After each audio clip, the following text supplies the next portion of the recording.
So I only worked 2 days since the last video. And there's a reason for that. I had some family stuff going on. So it was more or less after the first 2 crazy days, the rest of the week was smooth sailing. And friends of mine that watch this channel, like Sean, you'll get the reference. But basically, some weird things happened those first 2 days. And the first one was that I was scheduled to go 445 miles because it was going from the DC in Monroe to Clayton, Georgia, to Jasper, Georgia, Chattanooga, and then Dalton. Now, here's the thing.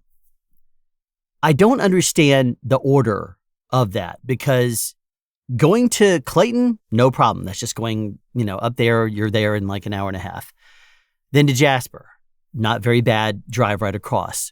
But from there, I only had 2 pallets going to the Sam's Club in Chattanooga.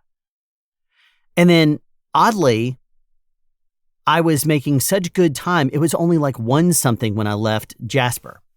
So to me, it was like, okay, so I have to go to the Sam's Club in Chattanooga and wait for almost 2 hours for them to open and then go to Dalton after that because Dalton's a 24-hour store, that particular location. So what I decided to do is completely not do it in that order. I decided I was going to go to the Dalton store first. And since there was just 2 pallets, and most of the time we end up having to remove pallets anyway to get to the stuff behind, I went onto that location. I said, yeah, there's only 2 pallets, that are not yours, that are basically blocking the way of theirs. So they didn't even know that I was going out of sequence. So they went ahead and just moved them, cleared off the rest of the truck, and then put my 2 pallets back on there. I threw the strap across, and then I hit the road. I got to Chattanooga with probably about 45 minutes left before they opened. And I literally sat there twiddling my thumbs until they opened their doors. And they did open, even though I think it said they didn't open until 4:08 or 4:09, because I guess the employees come in at 4, and it takes them a few moments to work their way to the back and get clocked in and get the doors open and stuff like that. Also, I usually hear beeping, so they're probably moving around the forklifts. But they opened up the doors right at 4. So I got in there and I told him, I said, we have a big load for you. He says, really? I said, yeah, 2 pallets. He said, go. So anyway, he quite literally, as soon as I put down the metal dock leveler onto the back of the trailer, he went in there, pulled out the first pallet, pulled it out, went in there, got the second one, and turned around right behind him. So quite literally, we were unloaded in 5 minutes. I mean, if that. I mean, by the time the dock leveler went down, he jumped in the back of it. He pulled them out and put it to the side, pulled out another one, pulled it to the side. He was like, well, that was easy. Here, let me take your paper. And he went in there and signed it while I closed everything back up. But yeah, that was quick. That was really quick. And then because it was just after 4 a.m., it was like 4:15 by the time I got out of there. If that. I mean, and it was probably not even 4:15. I hit the road and I got back to the Monroe, DC at probably like 6:30. So, I mean, I beat all the traffic back, which was great. So that was that. And I was really happy about that. And then the next day, still having some issues getting to sleep. Because as soon as I go to sleep, I wake up about 2 to 2.5 hours, sometimes as late as 3 hours later, and I check my phone. And then it's usually difficult for me to get back to sleep because I'm like, if there's something wrong. If there's nothing wrong, I'm like, awesome, this is going to be a great job, and I go back to sleep. No problem. Just like that night that I got that particular load, I woke up, I said, 445 miles, 4 stops, that's highly doable. Not going to be there's not going to be a back haul. There's not going to be a second load. None of that. It's just going to be 445 miles going to those locations and then coming back. Smooth sailing. Awesome. But what was kind of odd though to me was when I went to bed that morning and I had to get my next load because this is the last day I was going to work. I was only working 2 days. And I went to sleep and I woke up and I was looking at a job that was 550 miles. Normally, that wouldn't be as big of a deal. Like the one that I did from Gainesville up to Knoxville, Tennessee, where I went up to Gainesville and then it had me going down 985 to 85 to 285 to 75, and then take 75 all the way up to Knoxville, the 2 stops, and then do the exact reverse and get back. I ended up getting lucky there and not really running into any traffic or anything that was going to delay me too badly. And I got all the way back in good time. I mean, a good time for what it was, but it was like almost 600 miles. It was like 585 miles or something. That was the record I have done for Martin. And I think that was the time that they were expecting me to lay over. They were expecting me, if I was driving back, to have a problem, because I guess that was, they were expecting that, to be a potential reality if I'm coming back and it's too late. Because I keep hearing stories about drivers that pull up to the docks, and then once the trailers are opened back up, they basically go back out to the truck and sit there. They don't participate in the loading, which is not what you're supposed to be doing. You're supposed to participate in the loading to make sure that you get all the pallets that are going to that location and all the ones that are loaded back up going to the other locations, and you make sure that everything is taken off the truck that needs to be, and nothing more. And if you don't light a fire under these guys, they'll twiddle their thumbs.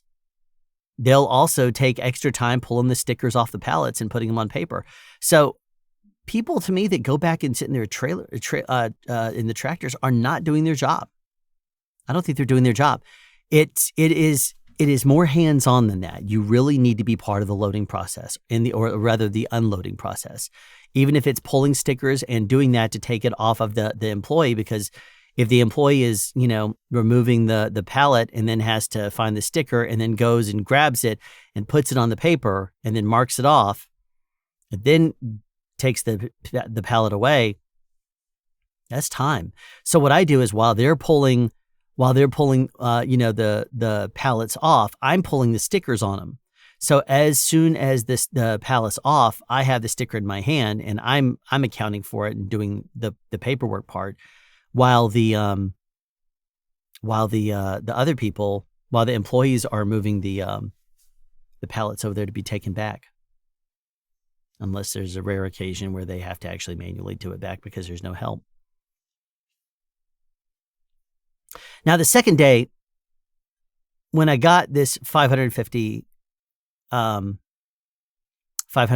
load-ish, 550-ish, I looked at it and it was 3 stops. And normally, it wouldn't have been a big deal. But when I finished the load that morning, I was going to have to gather up my stuff and basically clean up, a bit, and then go and catch an airplane to go to New Jersey. So I won't go into why I was doing that, but let's just say it was personal reasons. But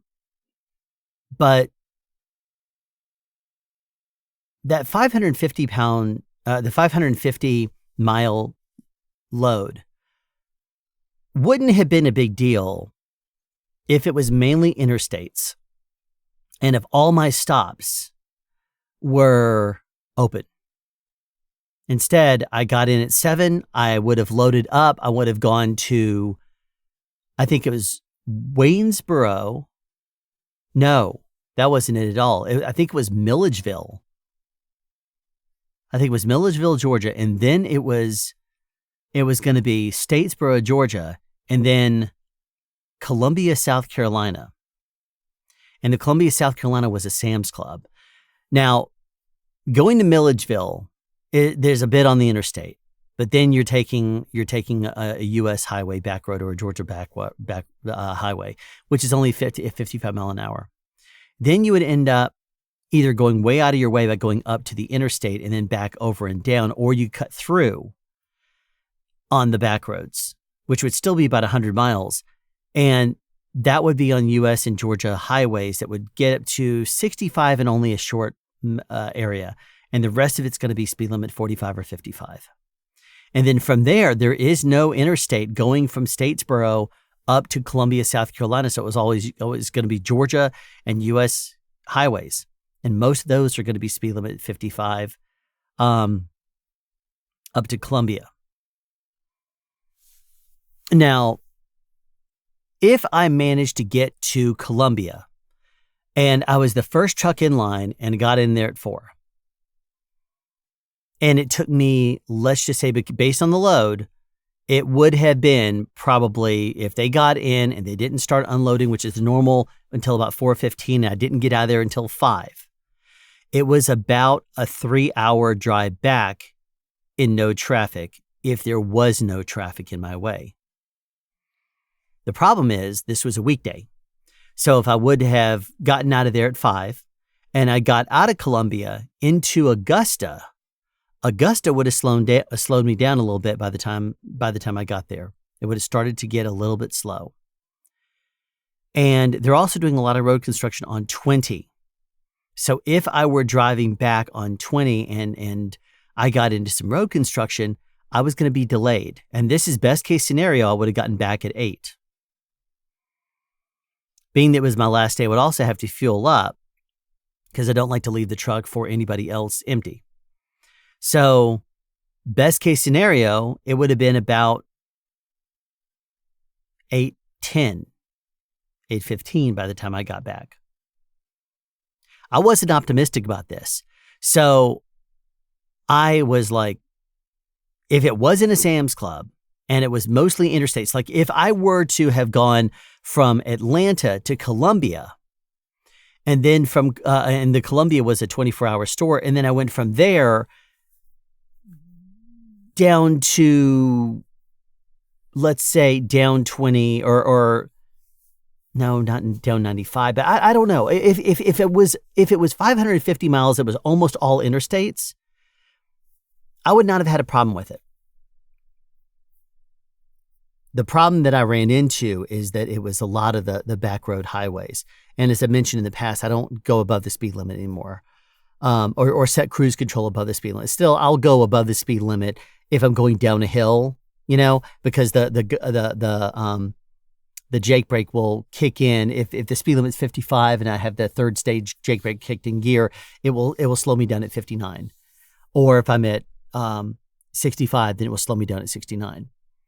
But I don't really think that's a bad thing, because a lot of the time, as soon as you go down a hill, you're going back up. And so it will come off real quickly, and I will end up being going like 51 miles an hour as opposed to 55. And I know that technically, you don't get credit for, you don't get to roll off some of the miles per hour, so that way you could argue with a police officer by an average mile per hour is 55. It doesn't work that way. And I understand this, but I don't see a police officer pulling me over for going 4 over on an interstate, on a state highway, because I'll tell you, people are flying past me. I'll have people that if it's a single lane road, they will be tailgating me and looking for the first opportunity to go by me. And there will be people that will pass me on places that are not legal passing lanes. They'll just blast right past me. And, if they want to do it, that's fine. I'm not going to, baby them or honk my horn in aggression or whatever. It's just not legal. But if they want to do it, who am I to tell them no? So anyway, I called up the office and asked to speak to the planner. And I got a hold of him. He was the mail planner. And I said, hey, this is I actually have to take the next few days off.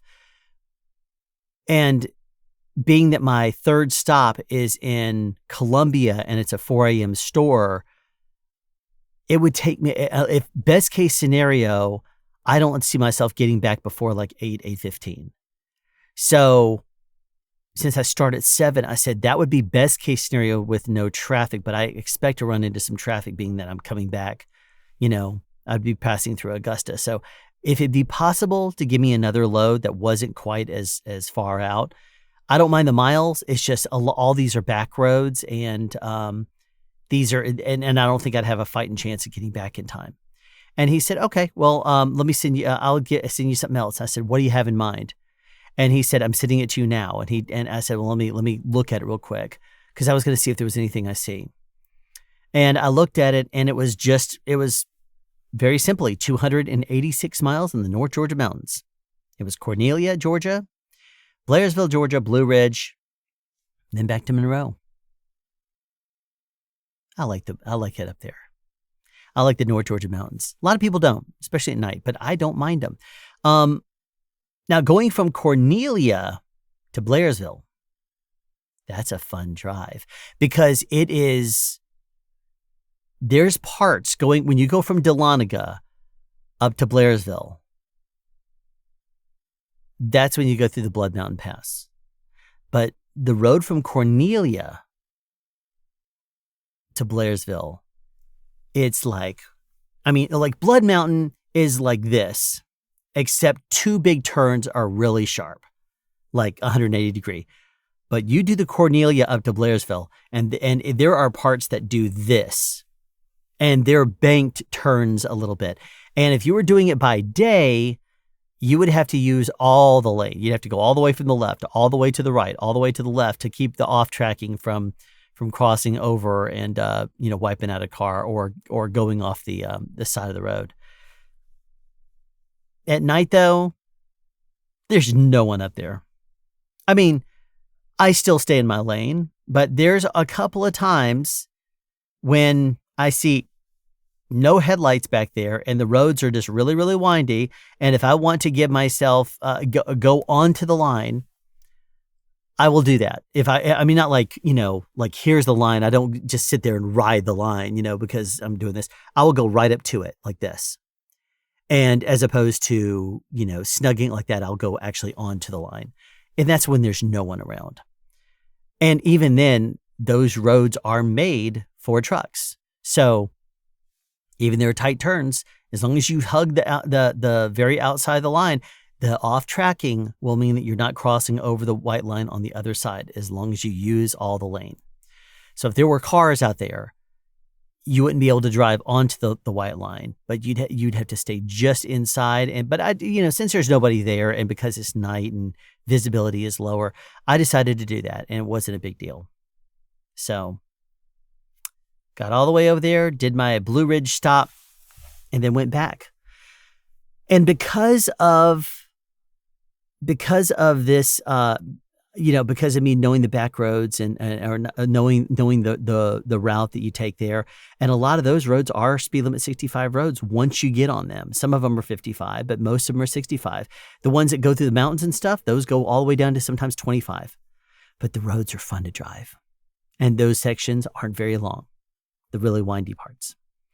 So when I got back, I had about 4 hours and change left on my clock, maybe even more than that. So when I got in there to the office, they said, you want another load? I said, if there's something I can do in 4 hours, sure. 4 hours and change. And she looked at it and said, well, this one wouldn't work. This one wouldn't work. You know what? I don't think we'd have anything you'd actually finish in time. So let's go ahead and call it there for you. I'm like, okay, no problem. And that was that. As having an experienced person in the office that looks at it, and she could look at it and tell, I don't think this is right. And if it were not, if she had any doubts, I would have said, what's the load? But to be completely honest, I was more than happy to go home. It would give me more time to actually get ready to go up to New Jersey. So that was fine as far as I'm concerned. I had quite a bit to do at home, and although some of it was optional before I headed out, some of it wasn't, and I had to get it done. But anyway, so that is the latest. It was only 2 days, and then vanished for the next few days. It was like a week. And then I'll be back next episode with the tale of the other 4 days in this cycle. Now, I did get paid, and so the guaranteed pay is out the door because I only worked 2 days in that cycle. But I did I don't think I was penalized for night driving. I think I got that bonus. And I didn't work a weekend, so I didn't see that. See if that was paid or not. So anyway, it was just night driving, and I don't think I missed out on that. I might need to go back and look. One thing I've been bad about is looking at my loads, how many miles it says it is when it sends it to me versus how many loads the job actually is, and then comparing that to with what was paid for that job. I need to look at all those and start start a book of it. I've been looking at it normally on a weekly basis, but there's a couple of times I've looked at it and just been a little bit and said, geez, it's so much flipping on my phone. You know what? I'll get to it later. And I don't necessarily. So I need to go back and actually look at the last probably 3 weeks is when I've gotten bad at it. But 3 weeks shouldn't be a big deal. I can go back and fill out the form if I need to. So there you have it. That's the latest. And there you go. Thanks for watching.